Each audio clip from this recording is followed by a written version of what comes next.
Science. And a 1, 2. Woo! Dance.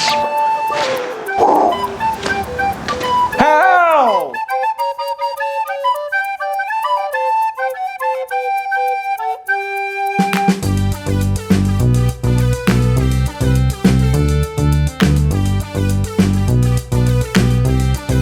This is an actual section of the, an actual window for the blockhouse. Sorry for the accident, I accidentally dropped it this morning while cleaning it. Yeah, you believe that? I got it, yeah. I mean, look how, that's how thick this is.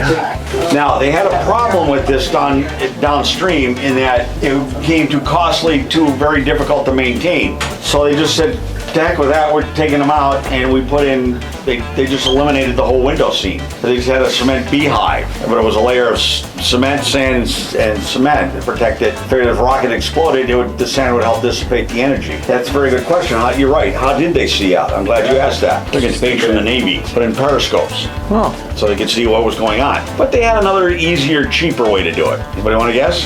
You're right, they called the Russians. Oh. They call them. No, you can laugh, but anybody know what the 12-mile limit is? Anybody know what international waters is? Yeah. Same thing. You look east here, about 12 and a half miles is international waters. Back in the early days, the Russians were spying on us, we were spying on them. They knew when we were launching, we knew when they were, everybody knew when everybody else was launching. So on the Russian spy trawlers out in the Atlantic, everybody was, looking with binoculars and all that. And so we can't find it. I can't find my rocket. Where's it going? It's still going up. What's going on with it? RTO operator, radio telegraph operator, calls up the Russians. Said, is our rocket still going on it? Das Vidanios. Just learned 3 new words in Russian today. One I just made up. But that's how they did it. It was just really that cheap and easy and fun. The other thing, probably ask yourself, what's the scale doing in here, right? Who didn't ask that? Who asked that? Man, did you ask that? Yeah, that's a good question. You can see the schematics. There's a scale out on the pad. We knew what the rocket weighed full. We knew what it weighed empty. And this actual scale was in one of the back rooms. Sorry, sir, if I hit you.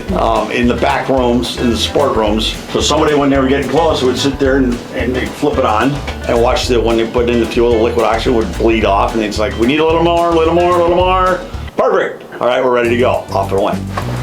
That's simple. Now, if we move into the next room,